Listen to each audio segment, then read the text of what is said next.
So we've just eaten in the new Hollywood Gardens restaurant, which is inside World Premiere. This used to be a restaurant on Coulisses and has now been rethemed to Hollywood Gardens. Theming-wise, it's really pretty in there. They've essentially themed it as kind of like a luxury outdoor Hollywood premiere. So it's, I think, lots of fairy lights, dim lighting. It's very pretty.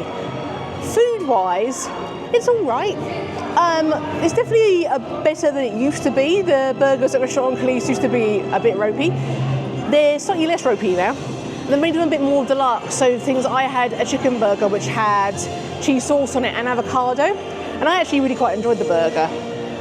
Ken had the beef burger. It has a lot of like really grilled courgette on it, which is a bit odd, and it was fine. And a little bit of a kick to it, not much, but a little bit of like pepperiness going on to it. We also had them with fries, which were fries. They were kind of cold. It wasn't great, really. And then we also had the specialty cupcake here. It's a very basic chocolate cupcake with white icing. It's not fancy. It's not the best cupcake. It was a little dry. But it had some cute theming, and that's kind of the main reason we got it. One thing we will say about Hollywood Gardens is that you place the orders on touch screens, and that bit of the process is fine, it's pretty quick. Collecting the food, oh my goodness, it was slow. Considering we were eating a lot of peak food time and we did not have many people around us, it took us over 10 minutes to get our food. It was a very similar vibe to if you've ever been to McDonald's, you press order screen, go and collect at the counter and they call your number up. It was essentially just like that. It is quite new in there, so chances are the staff are still getting the grips of how the process is working. But I will say, if you can, avoid peak meal times. I suspect it's going to get very busy, and with the slow service we had, I think it might not be the quickest place to get through.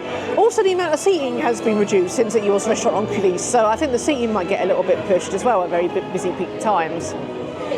There is an outside seating area, which is very nice. The only thing we will say about it is that there's no lift. So if you've got big differences, that means you're in a wheelchair or just can't do stairs, you're not going to be able to get upstairs. But there's an ample downstairs seating, so it's not like you can't eat in there, you just won't be able to get those upstairs views. And overall, it's very nice to have a new quick service option in this park. Did it need it? Oh my goodness, it really did. Particularly that period when Restaurant on Coulisses was shut was not fun, because literally it was Stark Factory and that's kind of a lot, quick service dining. So it's great that it's open. It's great they've changed up their options a bit. And I will say there are a lot of options here for picky eaters as well, because you get things like chicken nuggets in the shape of stars and that kind of stuff, so there's lots going on here.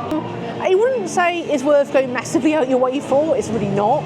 And I will also say it is quite expensive. This is the most expensive counter service meal we've had on this trip so far, and I don't think it's worth the price for that, if I'm perfectly honest. But if you're here, you're in the Studios Park and you need to fuel up, then for that, it's a really good pit stop. And the theming in there is really quite lovely.